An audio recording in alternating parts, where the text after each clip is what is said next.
Hello and welcome to the Spring 2021 Work-Based Learning and Teaching as a Profession Practicum Parent-Student Orientation. My name is Josh Davis and I am the Work-Based Learning Coordinator for Union County Schools. Please note for my Teaching as a Profession Practicum students, the Teaching as a Profession Practicum, or TAP Practicum as we typically call it, is an extension of the Work-Based Learning program because you will be completing an internship within a school within the district. So the parent-student orientation is very similar for both programs. However, I will ask that you stay on at the end for a couple specific instructions that are specific to our TAP practicum students.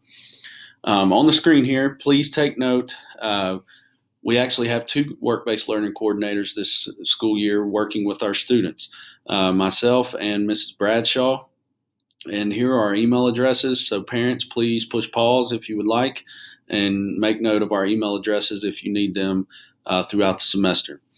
I actually sent all of the students an welcome email yesterday on the 4th, January 4th, that included a copy of the syllabus for work-based learning and teaching as profession practicum. Please make note in this syllabus, we included our Google Classroom code as well as the Remind code. A couple very important things about work-based learning and the teaching as profession practicum is that we do not see your student on a daily basis. They are going to work off campus at an actual job site or, like I said, as interns within the schools with other teachers. So it is very important for your student to check the Google Classroom regularly and also stay in touch with us through the Remind text or through email. That is our main lines of communication. Obviously, we are available when your students are at school. However, with the current school year, students are kind of in and out of school anyway. So please make note of these lines of communication with us. Your student will receive a grade for the work-based learning program or the teaching as a profession practicum. Both of these courses are elective courses, and so students are graded, and it does count towards their electives on their final transcript.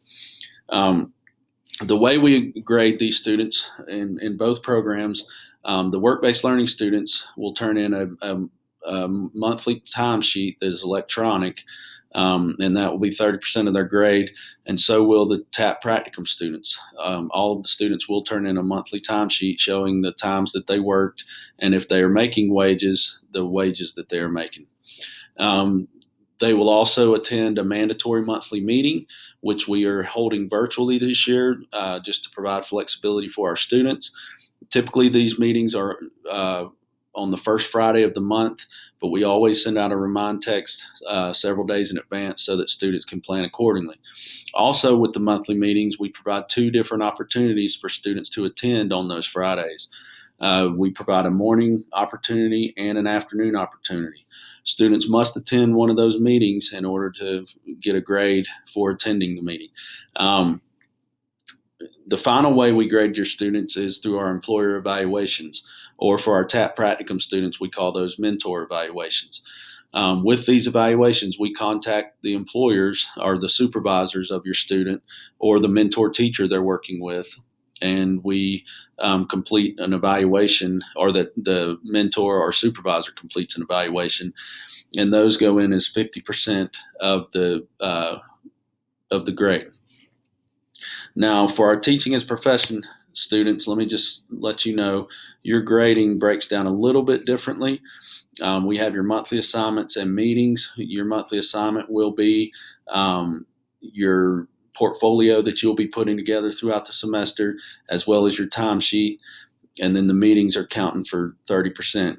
The mentor evaluations is still 50%, but our TAP practicum students have to complete a portfolio as part of the program, which is basically putting together all the items they did in the first two courses of the program. And so it's just putting together all that material. Very little that they should have to create if they've kept up with those things throughout as they completed those first 2 courses. So at the end of the semester, they will submit that final portfolio, and that will be 20% of the grade. So I do like to point out the slight differences as we go. I do also want to make note of our late work our guidelines. Students, if they are late turning in timesheets, our timesheets are always going to be due on the Fridays that we have meetings. That way we can remind students to get them in, and we send reminds throughout that week reminding students to complete those. So basically after the due date, which is always on a Friday, we give them through the weekend to get those in, and then starting on that following Monday, which would be the next school day, those timesheets are 10 points off per day until they get them in. The monthly meetings, we did have a situation last semester where students weren't able to log on to the monthly meetings for whatever reason. So when you do have an excused absence from the monthly meetings, and you have to communicate that with me and Mrs. Bradshaw, we will give you an opportunity to make those up. We record the monthly meetings, and each monthly meeting we have a monthly meeting assignment on Google Classroom that you will complete as we're going through the meeting. And so if you have an excused absence and you just can't possibly attend a meeting, you just need to communicate that with us. We will send you the video, and we will allow you 1 week to make that meeting up. So, but after the week has passed, we will no longer offer credit for those monthly meetings. All right, so let's kind of switch gears here. And I wanted to talk and kind of walk you through the packet of information that your student will be completing this week. If they didn't do so first semester, because we do have some returning students. So this packet of information is basically all these documents are required for us by the state or from the school district regarding permission forms and things like that. But most of this information we actually have to put into a state website that and they track and document work-based learning the entire program statewide. So that's why all these documents are very important. The teaching as a profession and work-based learning students, you will all complete this packet. The first page of this packet is simply your personal information, your pathways that you completed in high school, if you're a member of any clubs, that type of stuff. Then you get to your worksite information. Please fill this out completely. If you do not know some of these things, students, please get this from your employer or supervisor before you turn this in. It's very important because we have to contact them in order to complete those employer evaluations. Your supervisor's name is obviously your supervisor. If you have a mentor or someone you also work with at work, or for my teaching as a profession students, this would be your mentor teacher. But if a work-based learning student has someone that they work alongside of at work who's not necessarily their supervisor, you can also list them as a point of contact. The hourly rate, I know we have some students that are they're doing a non-paid internship, and this would include all of our teaching as a profession students. You can just put 0 in for there. Then we get into the training agreement. This is one of the forms that is required by the state of Georgia. I just wanted to kind of highlight a few things here. Students are not permitted to work in an in-home environment or for a parent the parent as a supervisor. This is just the state of Georgia policy for the work-based learning program, so we can't have that. If you are in that situation, please communicate with me, and we can try to find a different job placement if possible. Item number 5 here, we typically get asked how many hours per week do students need to work, and really that goes on seat time. And what seat time is how many hours would the student actually physically be present if they were in another elective class sitting here on campus. So our block schedule, typically our classes run for about an hour and a half. So if a student has one block of work-based learning, they would need to work an hour and a half per day that we're in school. So 5 days a week, an hour and a half is 7.5 hours per week. If you work 2 blocks, you would double that. Or if you're in work-based learning, 2 blocks, you would double that. 3 blocks, you would triple that. So it just really depends on how many blocks of work-based learning you're scheduled for. But if you have any questions on that, please shoot me an email and I can provide some more insight and make sure we're meeting those requirements. Students must provide their own transportation to and from school, and they must attend and school and work regularly. You also are not allowed at work-based learning. Students are not allowed on campus during their work-based learning time. So if there's any issues with that, we need to address that immediately this first week of school so that we can make sure everyone is successful. You will complete, like I said, a monthly timesheet. These are electronic this year. Just with all the mitigation practices, we try to make the work-based learning and teaching as a profession practicum as virtual as we possibly can. Your monthly meetings, again, will also be held virtually through Google Hangout.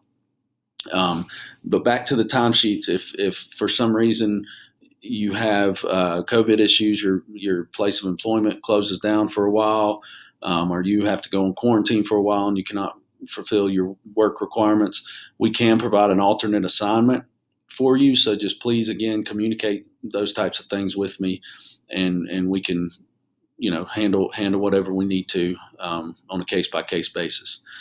Please notify your employer of school schedule changes. This is huge, and we have issues with this every single year with employers getting upset when, spring break's coming up, for instance, and nobody wants to work, or testing week happens when we get towards the end of the semester and the schedule is changed dramatically and nobody has informed them. So you guys, students, are the line of communication to your employer in regards to the schedule at school and when you're available to work. So please look ahead, plan ahead, and let your employers know in plenty of time before they make a work schedule and then have a bunch of students that are not able to work.